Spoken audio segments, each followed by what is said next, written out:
শুভ সকাল বন্ধুরা, পাপিয়া পিয়াম প্রীতিশ পরিবার থেকে আমি পাপিয়া চলে এসেছি একটা ছোট্ট মিনি ব্লগ নিয়ে তোমাদের জন্য।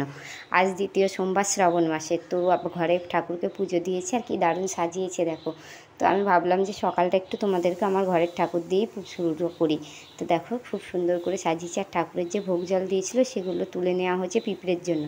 এদিকে প্রিয়ম পড়ে বাড়ি এসে আঁকতে বসেছে, ওর আঁকতে ভীষণ ভালোবাসে ও, তাই জন্য আঁকতে বসেছে পড়ে এসে। আর প্রীতিশ এখনও পড়ে বাড়ি আসেনি, ওর পড়া হয়নি বলে ওকে মিস ছাড়েনি।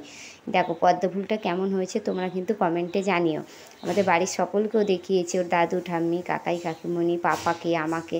তো বারবার জিজ্ঞেস করছে মা কেমন হয়েছে। তো আমার তো খুব ভালো লেগেছে বন্ধুরা, তোমাদের কেমন লেগেছে একটু একটা ছোট্ট কমেন্টের মাধ্যমে জানিয়ে দিও। সেই স্কুল ব্যাগ গোছানো হয়ে গেল, এই যে ড্রেস রেডি। এবার ওরা স্নান করবে, স্নান করে নিয়ে খেয়ে দিয়ে স্কুলে যাবে। আমি প্রীতিশকে নিয়ে এখন স্কুলে যাচ্ছি। গুড়ি গুড়ি বৃষ্টি পড়ছে, তাই ওরা দুজন ছাতা নিয়েছে, আমি আর ছাতা নিইনি।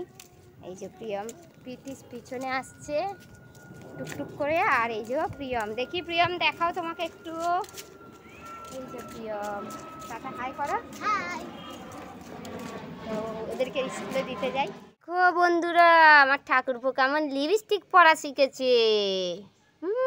আমরা যখন সকলে মিলে কন্টেন্ট বানাতে যাই আমাদের হাসতে হাসতেই পেটে ব্যথা হয়ে যায়। তো এই যে আমার ঠাকুরপো সমানে তাল দিচ্ছে আমাদের সঙ্গে। ভিডিওটা সম্পূর্ণ দেখার জন্য অনেক অনেক ধন্যবাদ, অনেক ভালোবাসা তোমাদেরকে।